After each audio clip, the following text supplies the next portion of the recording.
O homem que justamente deu as bases das instituições democráticas de Roma é brutalmente assassinado pela filha e o genro. Esta é a história de Sérvio Túlio, sexto rei de Roma.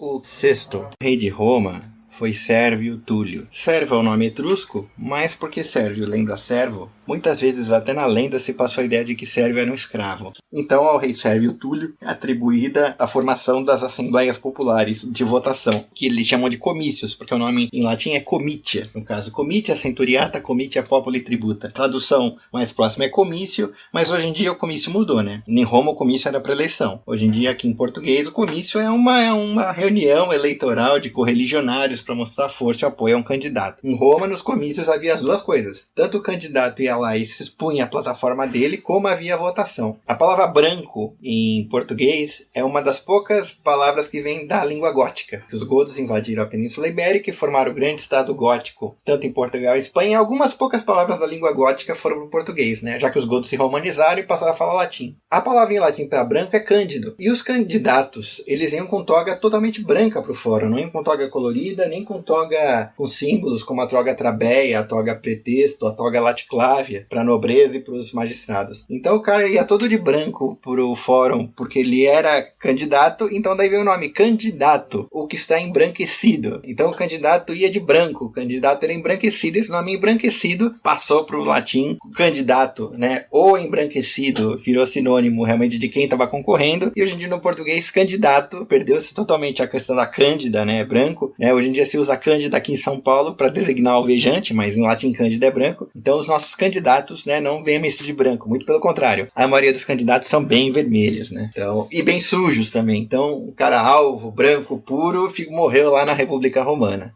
Vamos seguir a lenda, como o livro narra. Sérvio Túlio, supostamente, era um servo do palácio do rei Tarquínio, né? Quando ele era criança, aconteceu um fenômeno muito interessante. A cabeça dele começou a pegar fogo. Do nada, a cabeça dele se encheu de chamas, os cabelos dele começaram a pegar fogo. Evento totalmente sobrenatural. Nós lembramos que a rainha de Roma, Tanaquil, ela era profetisa, né? Ela era uma profetisa etrusca. Então, quando no palácio havia aquele burburinho que o menino tava com a cabeça pegando fogo, todo mundo foi correndo inclusive com baldes, para tentar apagar. A rainha falou assim, não, pare, não faça isso. Isso é um sinal dos deuses que esse menino está destinado à grandeza. E ela não deixou apagarem a cabeça do Sérvio Túlio, e aí o fogo apagou sozinho. E não aconteceu nada, não apareceu nenhuma marca, nenhum cheiro, nem nada. Foi totalmente misterioso, foi uma sarça ardente na cabeça do rapaz. E a rainha, com isso, ela viu, os deuses coroaram esse menino com fogo divino. Esse menino não é simplesmente um sérviozinho do palácio, não. Ele é um menino destinado à grandeza. Foi o próprio Júpiter que escolheu ele.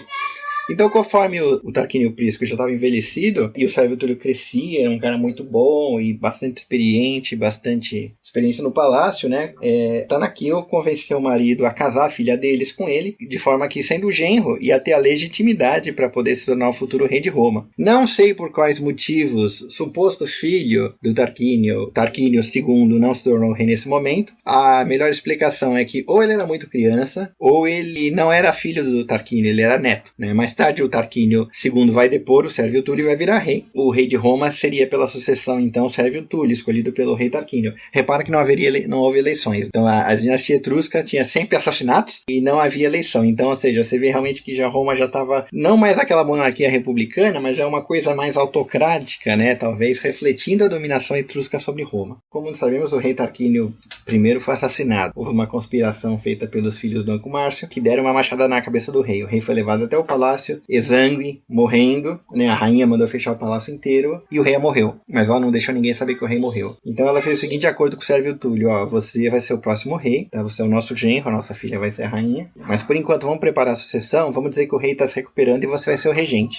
Então levaram até o Senado a mensagem que o rei realmente tomou um ferimento muito grave na cabeça, mas já estava se recuperando, já voltou à consciência, o ferimento estava sendo pensado, a rainha estava cuidando dele, e que o regente era ser Sérvio Túlio no caminho. Então o Senado concordou, né? Lembrando lembrando que o Tarquínio colocou vários partidários deles como senadores lá, adotaram o Sérvio Túlio como regente. Questões todas do governo passaram por Sérvio Túlio, e alguma delas o Sérvio Túlio até fingia que ia consultar o rei, mas o rei já estava morto e enterrado no palácio. Então foi se preparando a legitimidade do Sérvio Túlio para ser rei, enquanto praticamente o rei Tarquínio estava morto, né? Finalmente, quando percebeu que havia poder suficiente e os romanos já confiavam no Sérvio Túlio, eles anunciaram realmente a morte do rei Tarquínio, e o Senado concordou, e a Assembleia do Povo também, em fazer o Sérvio Túlio, o genro do rei, ser o novo rei de Roma. O Sérvio Túlio teve as suas guerras de praxe contra os etruscos, ganhou, fez o nome dele como rei. Governou bastante tempo, governou bem, e a principal coisa que se atribuiu ao reinado dele foi a criação realmente dos comícios, a separação do povo romano em classes, e essas classes votavam. Muitos dizem que essas reformas não aconteceram no reinado do Sérvio Túlio e aconteceram depois. Eu imagino que durante o período republicano isso tudo foi muito desenvolvido, mas os romanos, como eu disse, eles têm uma tendência terrível a colocar as instituições republicanas na monarquia. Até agora eu me debato e me questiono realmente se aquela monarquia etrusca, na verdade,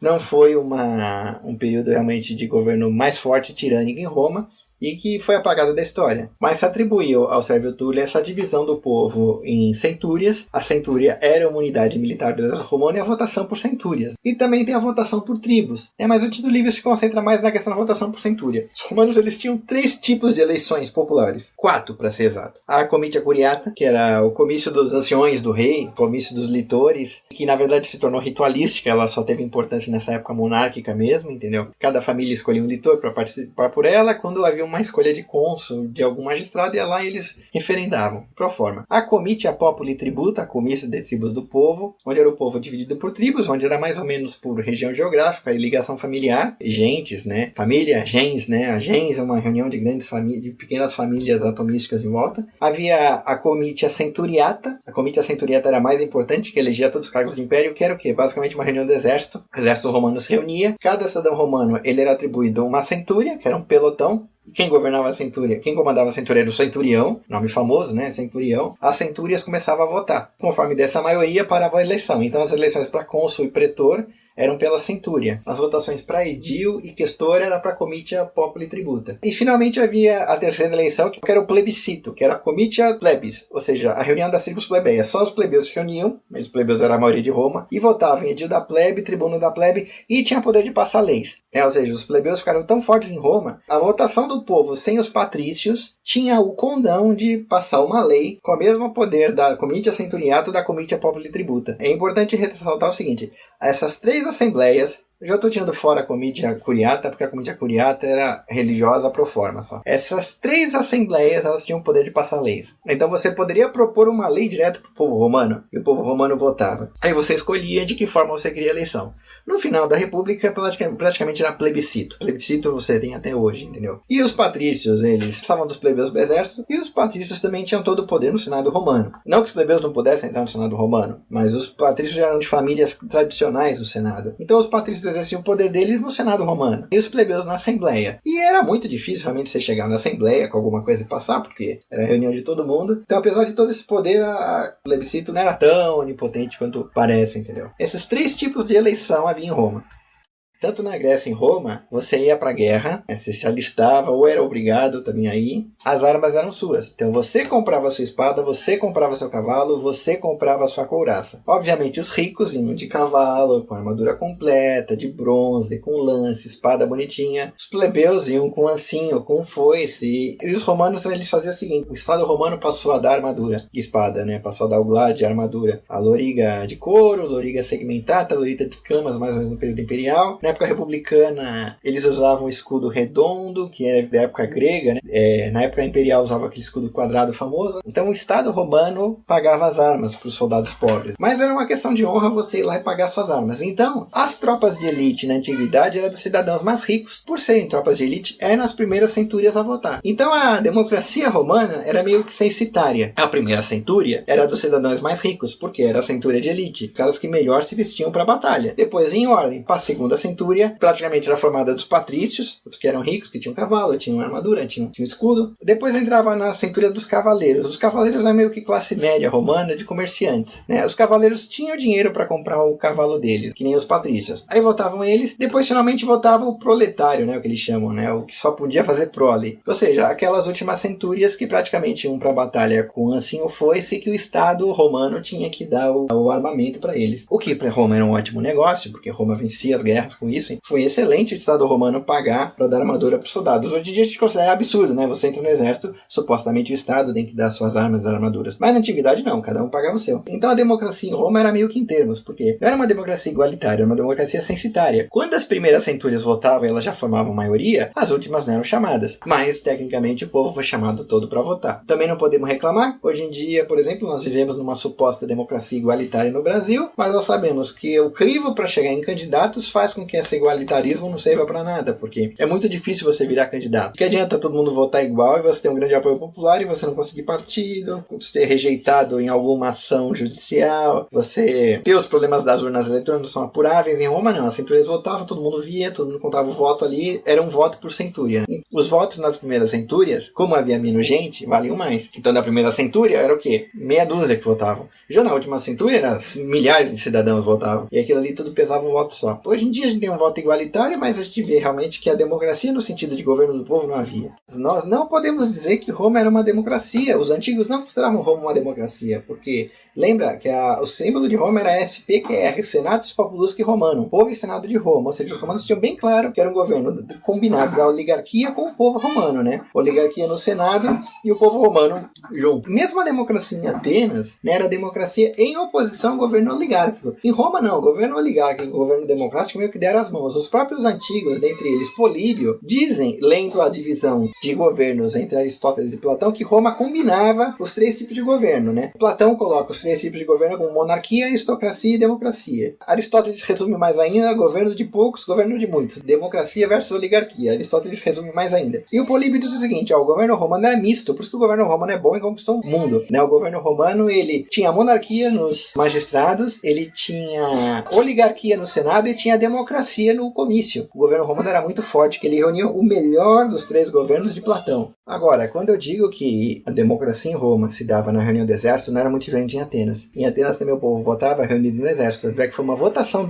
da marinha ateniense, que havia o povo lá, que depois os 30 tiranos em Atenas, né? A marinha estava fora, os 30 tiranos deram o golpe lá, a marinha foi lá, votou uma lei com força de povo, que era, e depois os tiranos. Então na antiguidade era isso mesmo. Quem mais dava força para a guerra tinha mais votos. Em Atenas também. Os ricos, eles conseguiam montar um trireme, então eles tinham mais votos. A democracia em Atenas também não era 1 para 1, não, né? Acho que só foi 1 para 1 para julgar Sócrates, condenar naquele júri. Mas é a mesma forma em Roma, então os antigos não viam muita diferença assim, entendeu? É que em Roma, por conta do direito e por conta da expansão que Roma teve, a eleição romana realmente ela foi para um estado de arte tremendo. Porque nem todo Zé Mané poderia se candidatar a qualquer cargo. Os romanos haviam duas formas de triar os candidatos. Eles tinham o chamado curso honorum, que era o quê? O caminho de cargos que o candidato tinha que fazer, que servia como um pré-requisito não escrito. Então, por exemplo, você queria ser cônsul, que era o cargo máximo? Tudo bem, mas você tinha que ser pretor antes, que era uma espécie de cônsul juiz. Você quer ser pretor? Antes você tem que ser questor, ou edil, para começar o cargo, entendeu? Então, assim, não dava para vir um Zé Mané do nada. E outra coisa também, os candidatos tinham que ser aprovados pelos deuses. Então, o Colégio dos Álgores, que o Numa Pompílio fundou, recebia os nomes, ia ver os auspícios, ia ver as aves, ia ver as entranhas das vítimas, sacerdotes. Um cara muito indigno, os sacerdotes rejeitavam. Obviamente que os sacerdotes rejeitavam porque eles também sabiam que alguém que fosse humanamente indigno era humanamente para os deuses. Porém é o seguinte, se você entrasse para se candidatar, obviamente você já era um nome palatável, porque o sistema não deixaria. Então assim, se você fosse um Zé Mané e os Álgores rejeitassem, você não ia ter força para ir contra os Álgores. Agora, se você fosse um Júlio César, um Pompeu, um Caio Mário, um Sula, um Cipião, um Metelo, um cara de muita força, nenhum Álgor ia ter coragem de te rejeitar, nem que eles vissem realmente um auspício desfavorável. Só se caísse um trovão no meio do fórum mesmo, na hora que você estava se candidatando, até você ficaria com medo disso aí, mas um cara forte politicamente, os Álgores não rejeitavam. Agora, no Zé Mané, eles rejeitavam. É que nem hoje em dia, né? Temos se ele fosse forte, não derrubaria. Essa dinâmica do poder existia na antiguidade também. Havia realmente a piedade pura mesmo, mas havia também critérios usados pela religião romana para tirar os caras ruins fora, entendeu? E critérios políticos, né? Um cara ruim sem força não se manteria, um cara ruim com força se manteria. E Sérvio Túlio faz um templo de Diana em Roma, que era um templo pan-latino, ou seja, era a reunião do culto de todos os latinos em Roma. Há quem diga que isso realmente praticamente já estava chancelando a liderança de Roma, Liga Latina. Havia também o templo de Júpiter Lacial em Alba, que era o grande templo da reunião da Liga Latina, mas o Sérvio Túlio fez o segundo templo de Diana para a Liga Latina em Roma. As ligas na antiguidade eram de forma religiosa que se monta, então todo aquele culto comum, tanto no Júpiter Lacial quanto na Diana em Roma, assim, unia os aliados latinos com Roma, como eu já falei na aula anterior. Mais interessante é o seguinte, Tito Livio narra que o Sérvio Túlio queria emular o templo de Diana em Éfeso, porque ele falava assim, os gregos todos com toda a briga se reuniram e fizeram um templo magnífico de Diana em Éfeso, uma das maravilhas do mundo. Nós latinos que estamos aqui crescendo tanto e ficando tão fortes, não vamos ter um culto comum, né? Vamos fazer. Então ele convence os latinos. Diz a lenda até que houve uma briga com os sabinos, porque havia uma ovelha e o oráculo diz que quem sacrificasse a ovelha a Diana se tornaria a cidade mais forte. Aí uma cidade dos latinos pegou a ovelha para eles, aí o sacerdote romano foi lá e tapeou o cara, falou, vai lá ali banhar para ficar pura, ele foi lá, sacrificou no lugar. Todo o povo tem essa lenda, entendeu? Mas de qualquer forma, assim, o templo de Diana em Roma, da Liga Latina, já é um atestado claro que Roma já está assumindo totalmente a liderança da Liga Latina. O rei Sérvio Túlio foi atribuído a ele essas reformas que criaram essas eleições populares em Roma, mas de qualquer forma o rei Sérvio Túlio foi assassinado. A filha dele, ele casou com o filho neto do Tarquínio, que mais tarde viraria Tarquínio Soberbo, e ela não aceitava que o marido dela, que era realmente descendente do Tarquínio I, não se tornasse rei. E ela incita o marido a dar um golpe de estado com o apoio dos senadores de segunda classe, a qual alega que o Sérvio Túlio deu muito poder ao povo, e depõe o rei Sérvio Túlio numa sessão do Senado, perseguem o rei e acabam matando o rei nas ruas de Roma, numa rua chamada Rua do Crime. Repara, a filha manda matar o pai para que o marido virasse rei. Diz a lenda que ela estava andando num carro de mulher, né, uma piga. Diz a lenda que ela viu o corpo do pai caído na Rua do Crime. Rua que se chama Rua do Crime. É a Rua Toneleiros de Roma agora, né? E ela mandou passar por cima, sem saber, e dane-se. Sérvio Túlio morreu assassinado. Novamente outro rei etrusco de Roma assassinado. Tarquínio II sobe ao poder. Tarquínio II esse que foi o rei deposto pela conspiração patrícia, né, que proclamou a República Romana. Daí ele vai para a história como Tarquínio Soberbo.